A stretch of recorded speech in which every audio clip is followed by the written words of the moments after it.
Inflation in the US right now is absolutely insane. Prices are through the roof, especially in big cities where you can end up paying a ton of money to live in areas that look like that. So today I'm going to give you 5 small cities in the American South that I would personally consider moving to or investing in the near future.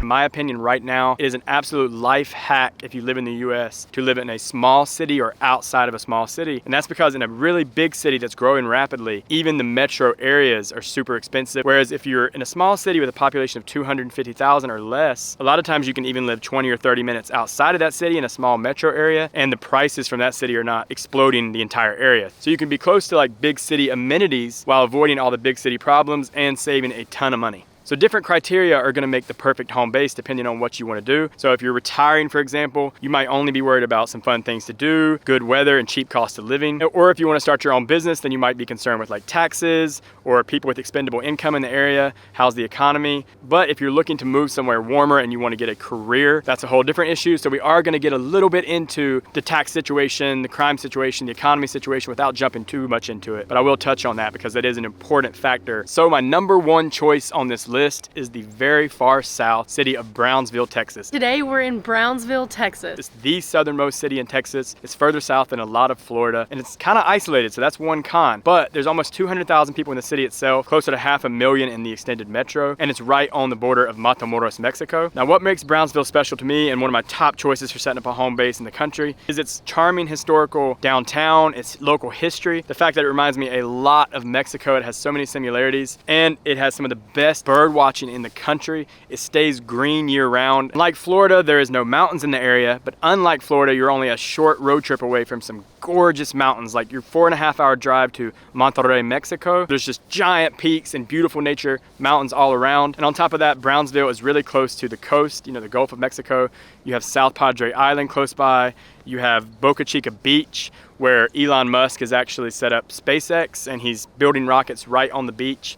So that's another thing we'll get into a little bit. Is the con of Brownsville is that the economy is kind of limited. Unemployment sits at around 10%, which is higher than the US average of 6%. But where it does become beneficial is the cost of living is insanely low, so this would be a good spot for you if you're retired or you want to just live somewhere really cheap. Then it's a good spot, you know, come have an RV or have a house that's close to the beach and you have big city amenities, because Brownsville is big enough to where it has malls, shopping, restaurants, everything you could pretty much want. So even though you are a bit isolated, you have all that you would need. And to me, that's also kind of a pro because you get away from all the drama of the rest of the country while still having a little bit of adventure and fun things to do, like road trips into Mexico, trips to the beach, and all the beautiful local bird watching. And even though the economy is not amazing there, it's arguably a very strategic location to start a business right now, because as Elon Musk undoubtedly starts expanding the space exploration industry there in Brownsville, there's going to be more and more jobs, probably more and more tourists coming down there to see the rockets. It's just going to be on people's radar a bit more. So right now, while the prices are still low, it could arguably be a very good time to go down there and invest, start a business. So regardless of what you think about that, it's going on. The economy is changing down there pretty rapidly. And right now, it's just still insanely affordable to buy a house there.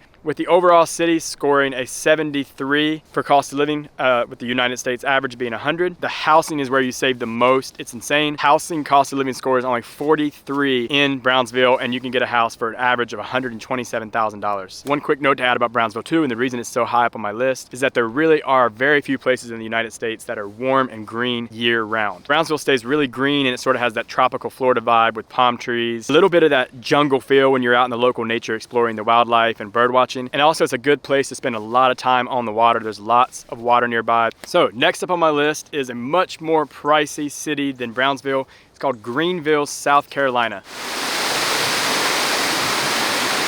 Greenville, South Carolina. Now the population of Greenville, if you look it up on Google, is very deceiving. It comes up as like 70-some thousand living in the city limits, but the metro area is actually pretty big. There's close to 1 million people in the metro area. So this city is a little tricky because it both is almost too small for this list if you just count the city limits, and almost too big if you consider the whole metro area. But it definitely has a small city feel when you're in downtown. Greenville is very charming. It's a gorgeous spot if you like waterfalls. Not only is there numerous waterfalls right in downtown Greenville on one of the nicest city parks I've ever seen, called Falls Park on the Reedy. You also have a very walkable downtown, very charming with lots of shops and restaurants. And then on top of that, I consider it sort of an alternative to Asheville, North Carolina, which is really, really popular, a lot more pricey. Well, Greenville is really just a short drive from Asheville, below the border. Both cities offer a lot of the same nearby attractions. So from Greenville, you can get to all the same waterfalls very quickly. You can get to a lot of beautiful hikes. That section of South Carolina is genuinely underrated, so you can even have a lot of hikes that are less crowded than the ones near Asheville. And even though Greenville is one of the pricier cities on this list, it's still well below the national average with cost of living. It scores an 88.7 overall cost of living, but housing is where you'll save a little bit more with a score of 80, with the US average being 100. So you do save, however, prices are rising quickly there as people find out how nice it is and move there for jobs, because that's another big plus to Greenville. If you are looking to start a business or if you want to move and have a career in an area, then Greenville is a really solid choice because you have a lot of manufacturing companies and things like that based in the area. B&W has nearby locations, Michelin, GE Energy, just for a few examples. So it does have a pretty impressive economy.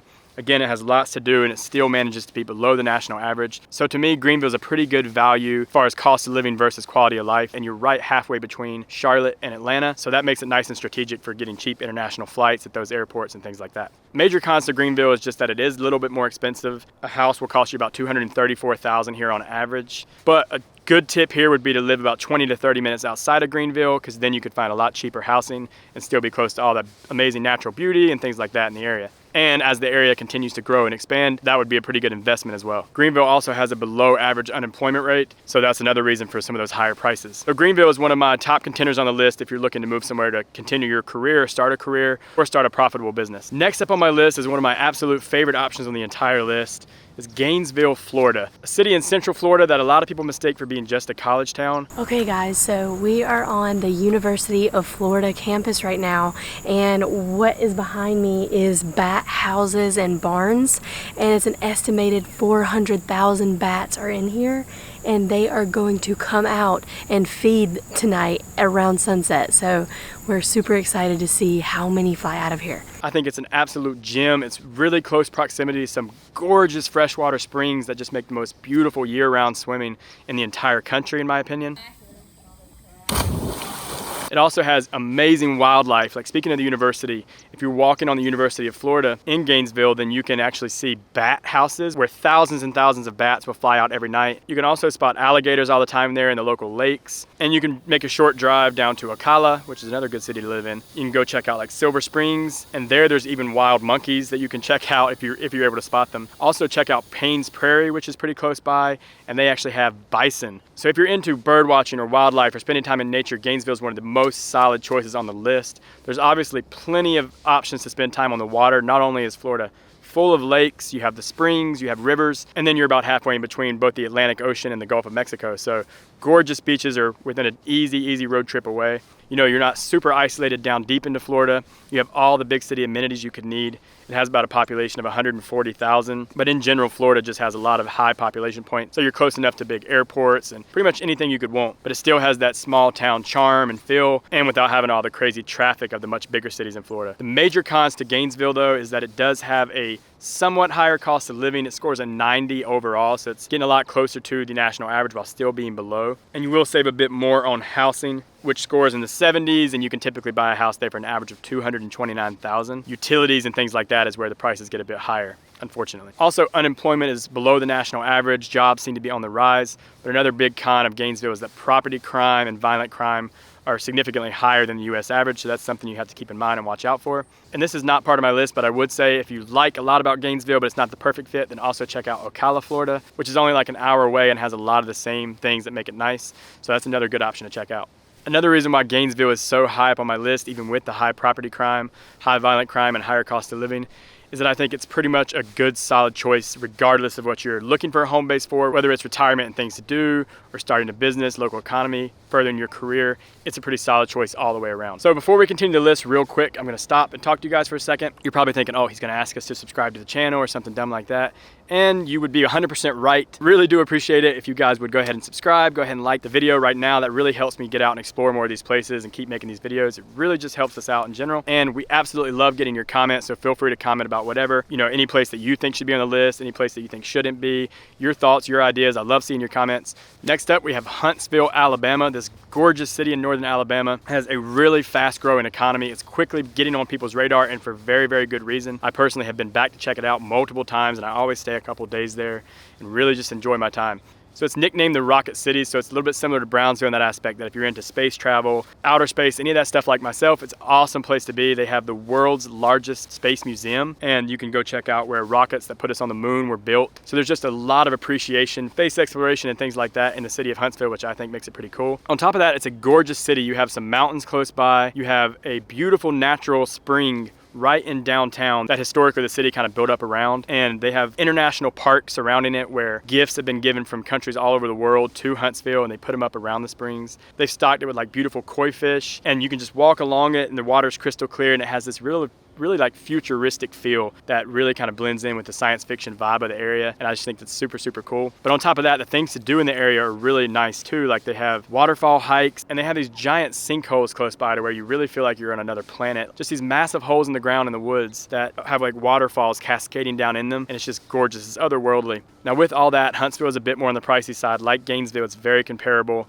The average home price being around $223,000, an overall score of 90 for cost of living. However, it has some of the lowest unemployment on my list, with only 3%, and the US average is 6%. So jobs are looking good there, the economy is looking good there. People seem to genuinely enjoy living there, and in my opinion, the quality of life is just fantastic. So across the board, again, whatever you're looking for a home base to do for you, I think Huntsville is a very solid option. And even though Alabama overall gets a bad reputation, I think it's absolutely one of the most underrated states. The biodiversity and the nature there is just absolutely top tier. Next up on my list is Chattanooga, Tennessee. Chattanooga is a city of about 200,000, and it's right in the mountains. It's also right on a river. It's very, very scenic. It's got lots of beautiful hikes around it. Hey everybody. We are here hiking in Chattanooga. We're basically in the city limits and doing a pretty killer hike. Yeah. What's this place called? Oh yeah, Sunset Rock. Sunset Rock. And it's in a really nice strategic location, sort of right between Atlanta and Nashville, about a 2-hour drive to both of those cities. And again, the outdoor recreation in Chattanooga is just probably the best on the list. It's sort of a real mountain town feel. People spend a lot of time outdoors in Chattanooga. I think it's a really good strategic spot to move to or start a business, because I think as time goes on and inflation gets worse, we're gonna keep seeing a lot of people from states like California looking at areas like Chattanooga, because it does have the mountains, it does have that outdoor recreation that people on the West Coast have really gotten used to and value, but without all the high cost of living. And Chattanooga is again close to some really big cities, major airports, and it has really mild winters. You don't get hit with a lot of snow or anything like that in Chattanooga. So it's sort of like mountain living at a cheaper price for people on the West Coast. So I would really look at it for growth. However, there are a few things holding it back. The property crime rate is the highest on my list. It's really out of control in Chattanooga. Some parts of the city have a pretty rough feel to it, but again, it is one of my top picks for cities to make a home base for. You can get a house there for just over $200,000 on average, and the cost of living, although higher than some on the list, is still below the national average. Another interesting thing about Chattanooga is that you have access to some of the country's fastest internet service in Chattanooga.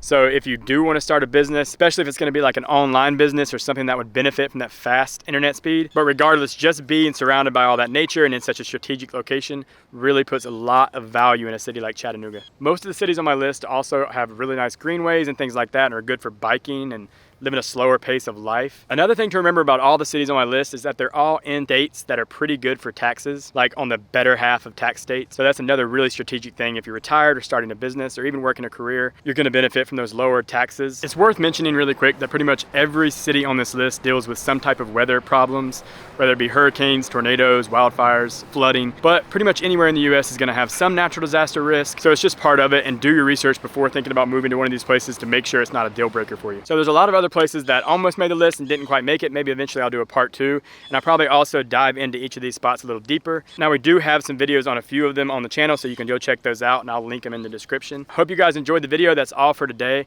Again, it really helps out if you subscribe. I'd love to hear your thoughts. What shouldn't have been on the list, what should have been on the list in your opinion. Thanks for watching, guys. I will see you out there. Hasta luego.